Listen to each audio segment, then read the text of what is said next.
Sexualisierte Diskriminierung und Gewalt sind ja sehr wichtige Forschungsthemen. Und es ist aus meiner Sicht nur konsequent, wenn eine Universität das, was in der Forschung erarbeitet ist, nicht nur der Gesellschaft zur Verfügung stellt, sondern auch auf sich selbst anwendet. Und der erste und wichtige Schritt ist überhaupt, das Thema bekannt zu machen, Aufmerksamkeit zu erreichen und damit in die Bewusstseinsbildung einzusteigen. Es ist wichtig, dieses Thema auch in Hochschulen hochzuhalten bzw. zu thematisieren, weil das ein alltägliches gesellschaftliches Thema ist, das Frauen und Männer betrifft, überwiegend Frauen.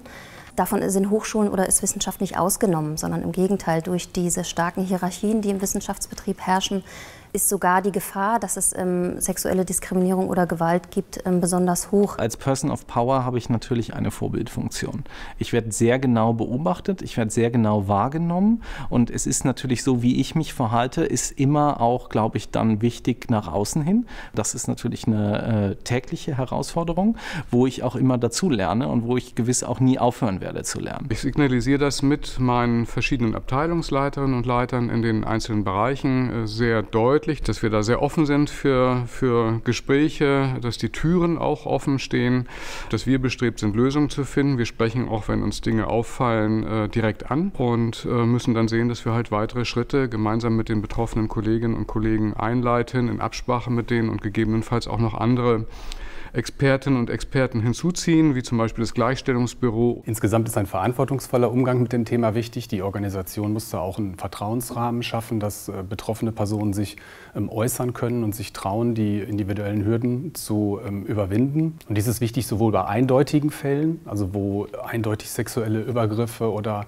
eindeutig verbale Entgleisungen passieren, aber das ist genauso wichtig auch für Fälle, wo betroffene Personen sich unsicher fühlen in den Situationen, dass diese Personen sich reflektieren, austauschen können und die Hürden überwinden können. The group that I work with is multicultural or intercultural, and so we always try to emphasize the importance of respect and embracing diversity. We also do our best to share and to contribute in raising awareness by organizing workshops and guest lectures and conferences. Wir sind 2014 auch der Charta der Vielfalt beigetreten und haben sie für uns selbst noch einmal in Form eines Kodex definiert. Dieser Kodex verpflichtet uns auf das Pflegen einer Hochschulkultur, die von gegenseitigem Respekt, Antidiskriminierung und Wertschätzung jeder einzelnen Person geprägt ist. Es geht hier, bezogen auf sexualisierte Diskriminierung und Gewalt, um Verhaltensweisen und Handlungen, die die Würde der einzelnen Menschen verletzt und wo es um die Grenzsetzung jeder Einzelnen geht. Wir haben große hierarchische Gefälle, wir haben eine ungleiche Verteilung von Macht und Ressourcen, wir haben viele befristete Beschäftigungsverhältnisse, viele Abhängigkeitsverhältnisse. Hochschulen neigen aufgrund dieser Bedingungen zu Machtmissbrauch. Deswegen ist die Frage nicht, ob Übergriffe passieren, sondern was tun wir, wenn sie passieren, ne? Und wie können wir die Leute unterstützen. Wenn ich Vorträge halte zu dem Thema, steige ich immer damit ein, wie Täter Gewalt ausüben. Und wenn man weiß, wie Gewalt ausgeübt wird, ist es auch einfacher zu gucken, wie kann ich dann an welchem Punkt mit meiner individuellen Gegenwehr einsetzen. Und die individuelle Gegenwehr kann sein, dass ich selber in der Situation was mache, dass ich mir Hilfe hole, dass ich rausgehe und erstmal überlege, was ich als nächstes machen will. Es geht ja nicht nur darum, das zu erkennen und zu benennen, sondern sich auch an jemanden zu wenden, um das zu veröffentlichen, also das Tabu zu brechen in Bezug auf die Gewalterfahrung.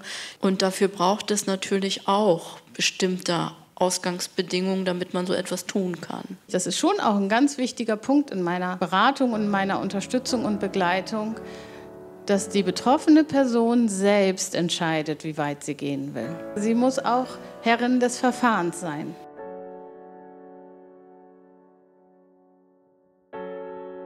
Eine Beratung kann auch einfach ein Reflektieren sein, also ein Gespräch sein über was der Kollegin, dem Kollegen passiert ist in Arbeitszusammenhängen und die Wahrheit der Person auch aufnimmt, mit der man gerade spricht. Selbst wenn einem vielleicht man selber eine andere Bewertung hätte einer Situation, dass man den Menschen auch den Respekt lässt und sich nicht darüber zu setzen und zu sagen, du bist falsch. Ich möchte mit einem größeren Gewaltbegriff arbeiten, dass es unterschiedliche Formen von Gewalt gibt. Und eben nicht nur eine vordergründig sexualisierte, sondern auch sich ganz viel anderes über Macht abspielt, über wie man miteinander umgeht, was für eine Haltung man hat, ob man überhaupt Haltung zeigt.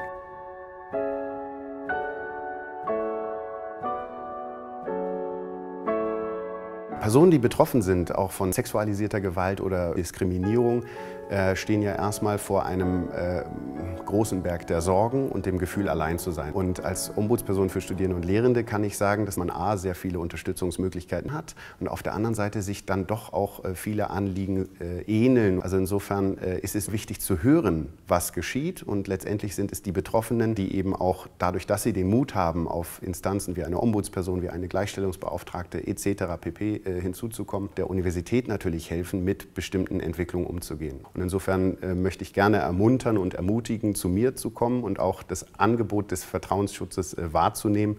Es ist ganz wichtig, dass Studierende wie auch Lehrende bei mir die vollkommen freie Entscheidung haben, ab wann wir Dinge weitertragen, und ich freue mich über jede Kontaktaufnahme.